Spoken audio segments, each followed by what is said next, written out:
Selamat pagi Bapak Ibu, apa kabar? Semoga kita semua sehat sejahtera diberkati Tuhan. Berawal dari kebutuhan masker. Jadi maskernya pakai seperti ini, cuma nanti ini ada lubangnya gitu ya. Nah, ini nanti ada lubangnya, tapi ya it's okay lah. Kemudian akhirnya muncullah masker kain supaya lebih murah dan bisa di washable. Cuma mulutnya keluar kelihatan kayak gini. Ini terima kasih sama Daniel ya, Polytron, thank you supportnya, makasih. Terus kemudian akhirnya muncul juga masker Korea.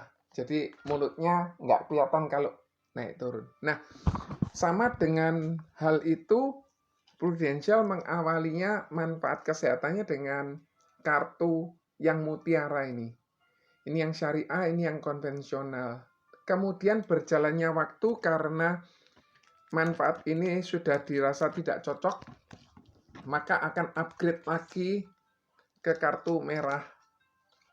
Nah, kartu merah ini lebih mencukupi pada zamannya.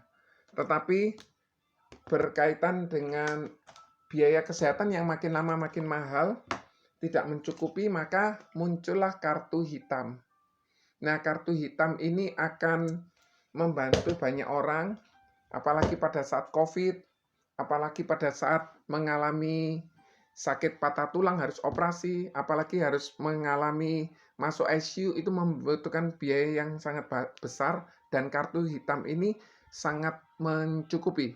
Perjalanannya itu seperti mungkin pakai masker kain, kemudian pakai masker yang dari Polytron ini, tetapi ternyata barangnya semakin lama semakin langka. Tapi kalau misalnya sekali pakai 4 jam buang, akan jadi sampah medis. Oleh karena itu beberapa orang melakukan sterilisasi. Dan singkat cerita, kebutuhan akan kartu hitam semakin lama semakin diperlukan di zaman sekarang ini.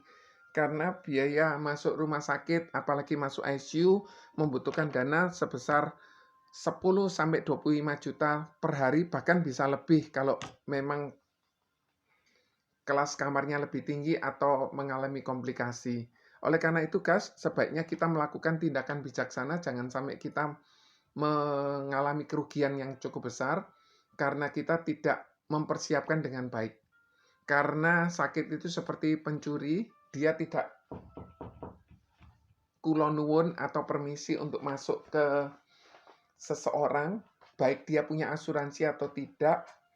Cuma yang membedakan orang yang punya asuransi dari segi keuangannya lebih tenang, tetapi yang nggak punya asuransi, dia bingung, saya ini sakit apa, berapa biayanya, kapan saya bisa pulang.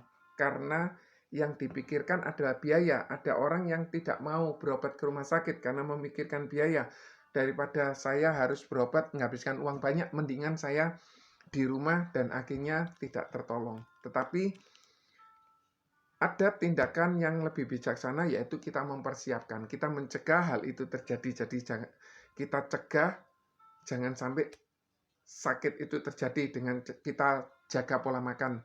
Tetapi andai kata itu sakit pun terjadi, kita punya persiapan manfaat kartu tersebut supaya kita tidak mengalami kerugian secara ekonomi. Terima kasih guys, semoga bermanfaat. Kiranya Tuhan memberkati kita, tetap semangat, tetap sehat, tetap produktif. God bless you, bye.